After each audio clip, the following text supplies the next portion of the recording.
ورنہ یہ دیکھ لے گا اس کی نیت پڑ جائے گی، تجھے کھانا نقصان دینے لگ جائے گا۔ اور غیرت کرو، اگر سگے یتیم بھتیجوں کی نظر لگنے لگ جائے تو پھر پوچھو مت قیامت کب آئے گی۔ خدا کی قسم قیامت تب آ گئی تھی جب یتیم بھتیجا بھوک کی وجہ سے تنہائی میں آنسو بہا رہا تھا۔ وہ تمہیں خدا کا واسطہ، ہم نے تو اس نبی کا کلمہ پڑھا ہے، اپنے تو اپنے، اس نے غیروں کو رونے نہیں دیا ہے، انسان تو انسان، اس نے جانوروں کو رونے نہیں دیا ہے۔ اگر پرندوں نے شکایت کی ہے تو اس کی آنکھ میں آنسو آ گئے ہیں، اگر جانوروں نے رونا شروع کیا ہے تو اس نے رونا شروع کر دیا ہے۔ بتاؤ تو صحیح یہ دل کب بدلیں گے، کب یہ سیاہی دور ہوگی؟ لوگ کہتے ہیں نمازیں پڑھ رہے ہیں، 5 وقت نماز کے عادی ہیں ہم، مگر مجھے بتاؤ تو صحیح 10 سال ہو گئے نماز پڑھتے ہوئے، لیکن چہرے کی سیاہی نہیں جاتی ہے، بد شکلی نہیں جا رہی ہے، کوئی چہرے پہ نور نہیں آ رہا ہے۔ نور کا مطلب سفیدی نہیں ہوتی ہے، نور کا مطلب گھوڑا ہونا نہیں ہوتا ہے، نور کا مطلب پرکشش ہونا ہے۔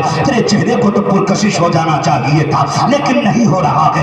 وجہ صرف اتنی ہے کہ ہم 5 بار مسجد میں جا کر کے سجدے کے لیے تو جاتے ہیں، کپڑے بھی چیک کر رہے ہیں، کوئی دھبا تو نہیں ہے، مسجد میں جا کے صف چیک کی جا رہی ہے، امام صاحب جھاڑو صحیح سے لگی ہے کہ نہیں، اس کو جھاڑ کے کہتا ہے اس میں دھول نکل رہی ہے۔ جب کوئی بندہ کہتا ہے اس سب میں دھوپ ہے، مجیت کا نقیب آواز دیتا ہے اور نادان اگر یہ دھول تیری مٹی، یہ مٹی تیرے دامن سے لگ جائے گی، تو جھاڑے گا چھٹ جائے گی، پھر بھی نہ چھٹے گی، پانی ڈالے گا دھل جائے گی۔ لیکن ذرا یہ تو بتا، یہ جو دل کے اندر میل لے کر کے آیا ہے، حسد کا میل تیرے دل میں ہے، بغض کا میل تیرے دل میں ہے، عداوت کا میل تیرے دل میں ہے، بھائی سے نفرت کا میل تیرے دل میں ہے، شکلوں سے جلن کا میل تیرے دل میں ہے، 7 سمندر میں بھی نہا لے گا یہ میل ختم نہیں ہوگا۔ مالک کیسے ختم ہوگا؟ کہا میری بارگاہ میں آ جا تو آنسو گرا دے، کہہ دے مالک میرے دل کو حسد سے صاف کر دے، تو آنسو گرانا تیرا کام ہے، تیرے دل کو صاف کرنا مجھ خدا کا کام۔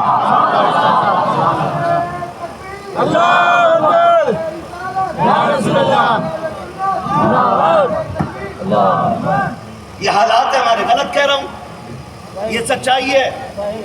میں بڑے بڑے مسلم گاؤں کو جانتا ہوں، حضرت جی سگے بھائیوں کی کنڈیشن یہ، اپنے بیٹے کو بھیج کے کہتا دیکھتا تیرا چچا کون سی مسجد میں گیا الوداع پڑھنے کے لیے، کہا کیوں؟ کہ جس میں وہ جائے گا اس میں میں نہیں جاؤں۔